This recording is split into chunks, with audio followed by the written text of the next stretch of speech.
Hi guys, and welcome to another Divi video. This is Jamie from System22 and webdesignandtechtips.com. Well, we had a question on one of our previous videos and somebody was asking if they could have an image and then have a button slide up from the bottom. Pretty sure we've covered this before, but it's really easy. I'm happy to do it again. So we got an image there. When I roll over it anywhere, that little button and a bit of text is going to pop up there. And you can roll over the button, click on it, take your people wherever you want to take them. Like I say, this is really easy to do. There's one tiny little bit of coding and it's only one line, and I'll put that below the video, so don't let that put you off. Let's get started. I'm going to enable the visual builder so that we can build on the front end. Okay, I've got a section here, the blue tab at the top. Inside I've got a row and I've got 3 columns in my row. To do this today, I'm going to use a Call to Action module.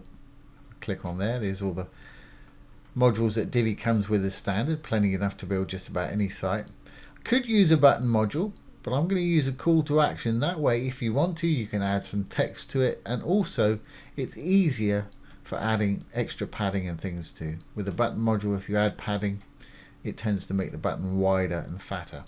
So we're going to use a Call to Action. There's our little Call to Action module there. Now, if you don't want anything other than a button, you can delete the title and delete that. The button won't show up till you put a link in. Just down below you see the link. So put a hashtag in place of a link. Obviously you'll have a real link and you can see the button turn up there. Best practice is always with links. If you're linking to your own site, leave it in the same window. If you're linking off-site to somebody else's site, open it in a new tab so your site stays open. If you want the whole module, in other words anywhere around the button as well, to link to somewhere or even the same place, put another link in there. Same best practices. Okay. Now the way that these hover effects work is that the image that you see initially is actually residing in the column that the module's sitting in. So if we save this, and we'll go back into the row, the green tab, and we've got 3 columns, 1, 2 in the middle, number 3 on the right hand side that we're working on. So I'm going to go into this column, I'm going to add an image. I'm going to go down to background, and you've got color, gradient, image, video, and they've just added background patterns and masks also. Have a look at that video if you haven't seen those before. There's some great effects. But I'm going to use an image for this because we want to button over an image. Pop in whatever image you want to pop in there. Now you can't see it because it's actually behind our module there, because the row is only as big as what's in it. So to fix that, here's where the tiny bit of code comes in. I'm going to give my row a fixed height by going over to Advanced, Custom CSS. In the main element, I'm simply going to write height, colon, and I'm going to give it 350 pixels, semicolon. And as you can see, our image is now popped down there because this row is going to stay at 350 pixels high at all times. Now to make this work, what we've got to do is push our button down below the row, and then when we hover over, we want it to pull it back up so it slides in over the top of our image. And we don't want to see it when we push it down below the image, so we're going to fix that by having the overflows hidden. Anything that comes outside of the column is called overflow. So while we're still in the Advanced tab in the column, let's shut down the Custom CSS. We'll go down to Visibility. Now you're going to see horizontal overflow and vertical overflow. I'm going to put those both to hidden. And you might be thinking, well, don't need to put horizontal overflow to hidden because we're not pushing it left or right. The trouble is, if you leave that open, you'll have a little slider, and you don't want a slider. We just want it to be an image with the button popping up. So that's why I'm doing both of those right there. So great, we're happy with our little column there. Let's save our changes and save the actual row changes. Now we can go back and work on our actual button itself. Like I say, if you want a bit of text, like I put to learn more, just put something in there, and as you can see it's popped up there, and you can style it. Either go to design and title, or just hit the little paintbrush there and it'll take you straight to wherever that is. You can capitalize it, align it, give it separate colors if you want to. I'm happy with it just to be just like that. Okay, while we're actually in the Call to Action Design tab, what I want to do is fill out this whole thing so that actually it covers our image. Then we can take the background away and push it down to where we want it. So I'm going to close up the title text there. If we go down to spacing, I'm going to add some padding on the top. Let's try 100 pixels. Just put in the 100, it'll put in the PX for you. And let's add some to the bottom. I don't think 100 is going to do it. Let's try 150 on the bottom. Again, just put in the 150, it'll put in the pics for you. Yeah, and that's covered our whole image up. Fantastic. So now what I want to do is push this whole thing down out of the way. But I think I'll style that button up a little bit because it's fairly boring and generic looking like there. So let's close up our spacing. And a couple above it, we've got a button right here. Got a little switch there, you can switch on to custom style the button. Text, well, I'm happy with that to be white. Button background, I'll make it purple, the same as the other one. And I don't want a border, there's a little white border around there. So I'm going to take that away. Now, common to most Divi modules, if you hover over the dark writing right here, you're going to see some icons appear. Go to the one that you want to affect, in our case the button background. There's a little arrow there.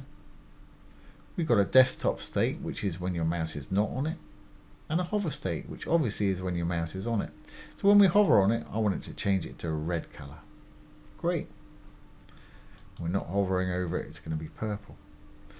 Let's go down a little bit more. I'm going to take the icon away. When I hover over it, you can see that icon appear. If you want one, that's fine. And they've just added Font Awesome to the icon list here, so there's a lot of them. And if you need to look through, you can pop that out and start scrolling. And it, like I say, there is a lot, so you'll be scrolling for a little while. Or of course you can do a search. Put in whatever it is you're looking for. Choose what you're looking for. And you've also got a search right there. Like I say, I don't think I want a button icon, so I'm going to switch that one to off. I'm going to put a bit of shadow on that text there, just to make it stand out a little bit more.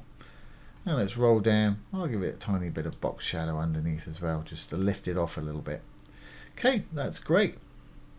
Now we need to push it down and get it out of the way.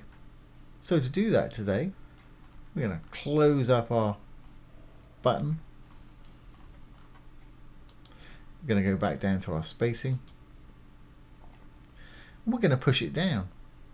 So remember 100 and 150. Looks like I need another couple at the bottom there. Let's say, yeah, 152. Let's take it up to 155 to make sure. So what I'm going to do now is, I know that's 350 tall, so I'm going to make this 400 pixels of padding. And the button and the writing is going to disappear because it's pushed it down here. Remember, we've changed our settings so that overflow is hidden. Now we need to do this again. We want to hover over the dark writing, hit the little arrow there, desktop, that's fine, but when we hover over it, I want it to be 100 pics there and 155 right there, which is great, but I don't want that background color in there. So let's go back to our content and we're going to adjust the background. And again, I'm going to go up and hit the arrow. I'm going to make my desktop background transparent. Then when it hovers over, if you find your text and button getting lost in the busy background picture, you can add a color in the background. If I put a black in there, we'll take the opacity down and you can darken out the image to where you can read the writing. This image is actually pretty good for that. And finally, the time it takes to get from desktop version this to this. With Divi by default it's 300 milliseconds. I want to slow mine down for a bit of drama. If you do as well, you can go over to the Advanced tab, go down to Transitions, Transition Duration, We'll slow mine down to about 600 mils, something like that. You can slide, you can type in a value, you can increment up and down with the little arrows there. Don't want any delay, want it to happen as soon as they put their mouse over it. And the speed curve I like to use for this is ease in and ease out. They're all slightly different, some will work better than others in certain situations, but for my purposes I'm using ease in, ease out today. So let's save our changes, check it out on the front end. Little purple button, I'm going to hit the save, and let's exit the visual builder. And there's our image. If I hover anywhere over it, that button should pop up. When we hover over the button, it's going to turn red. And the reason we can do this anywhere on the image is because we added all that padding to the top, and that's acting as the handle to grab hold of it. So although we can't see anything there, we've got padding there and a transparent background to pull that up. So there you go, there's how to have an image with a button that slides up on hover. I hope that's answered your question. Like I said, I think we've covered this a while back, but it's really easy to do, as you can see. So I hope you've enjoyed this today and found it useful. If you have, please give it a thumbs up, ring the bell, comment, share, and subscribe to our YouTube channel.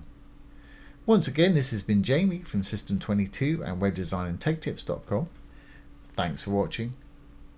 Have a great day.